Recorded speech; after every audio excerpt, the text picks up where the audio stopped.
This is not scripted. I mean, I did a script, but this is not scripted. So real fast, I'm going to ask my Aunt Angie and Uncle Marshall to come up because I got a couple of stories, or a story I want to share, and then I kind of want to put a little pressure on them to get some answers on some things here as I found out stuff that didn't really make sense.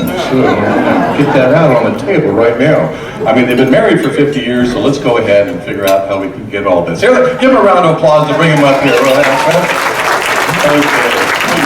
So shy.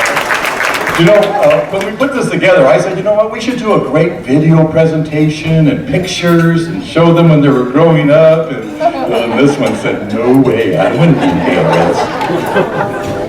this. So let me kind of start off with the story here real fast about these two here. Now, I want to thank my cousins for helping me with this information and getting everything. But as I understand it, and I'm going to turn to you to fill in some of the blanks, okay? But as I understand it, that the two of you met at Raphael's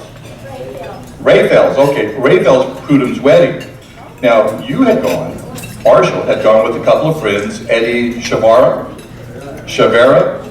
and Alex Prudhom. And then that's when you spotted Angie. Okay. So let me ask you real fast. So what was your first thought when you first saw Angie?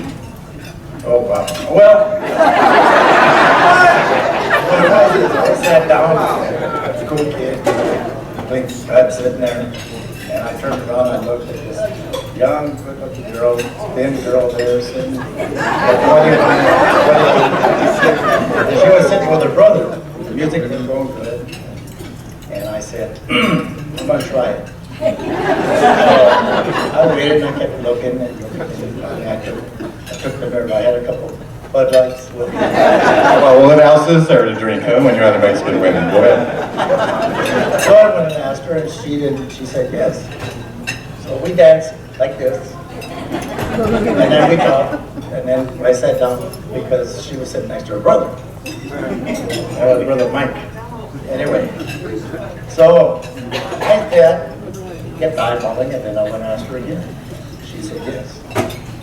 All right, so now the evening went on. So obviously you two kind of got together and enjoyed the evening. Now, so I have a question to you. Now, what was your thought when you first saw Marshall?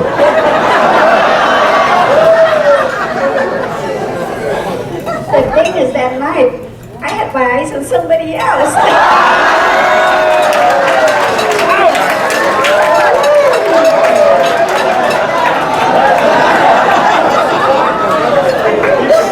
I'm not sure where this evening's going to go.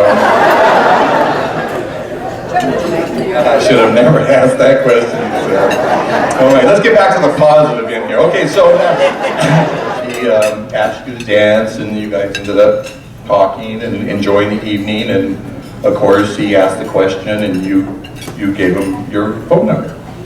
So now my understanding was that Marshall was actually scheduled to become part of the military service. He was going to take off and go in the Navy, but because he had met Angie, he decided not to go. What did your buddy say that you were supposed to join him up with him? What did he say? I left him on the bus waiting for me. So now that you guys had met and you got the number, now my understanding is that you started calling Angie, because you wanted to follow through, right? But those calls were answered by Jessie, your sister, my Aunt Jessie. So now you were calling. You weren't getting through. She never was home. Okay, all right. That's what Jessie told you. She was never home. The old, she's not home right now. How many guys have gone through that? Raise your hand. Well, question for you. You were trying to call and not get a hold of her, so what was going through your mind during this? I was going a little crazy. I said that because I was in love with this woman. Okay, so you're in love with this woman and you didn't know what was going on. Anyway, they ended up obviously getting together. They dated for a year before they got married. and they ended up getting married actually in December, correct? December 28th of 1963. And then of course, then they started having children. They had Lorraine in 64. Wait a minute, you met in 63. We'll get back to that. Okay, you know, which brings me to another story. And then of course Rose was born in November of 1966. Okay, now Angie, at the time, you were working at a store, and there was a lady that used to always stop and come in every Sunday on her way home. She used to always tell you that she wanted to introduce you to her nephew. Is that correct? Okay, his Aunt Mary. All right, but during that same time, Marshall's family, if I got this right, always used to go to Rodeo Park on Sundays, and I guess one time Marshall took you to that picnic, and as it turns out, when Angie got there, she saw this lady that came into the store, which turned out to be Marshall's aunt, which was the one that wanted to introduce Angie to him. Is that a small world? Oh, come on, all together. Oh. You know, when I was growing up as a little kid, I got to tell you, I thought when I first met Marshall, I thought this guy. I mean, I'm a little kid, and there was a lot of us, nieces and nephews. We all, I want to say, I'm hoping I'm speaking for all of us, that we thought he was a cool dude.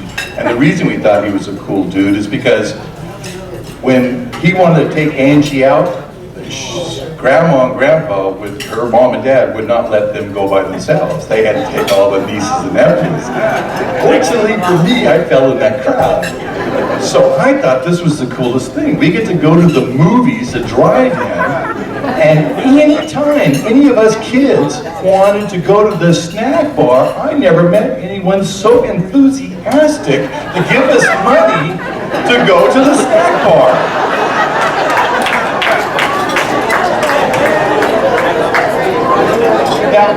Now, what I didn't understand at the time is that we had to go, all the kids had to go together. We all had to go.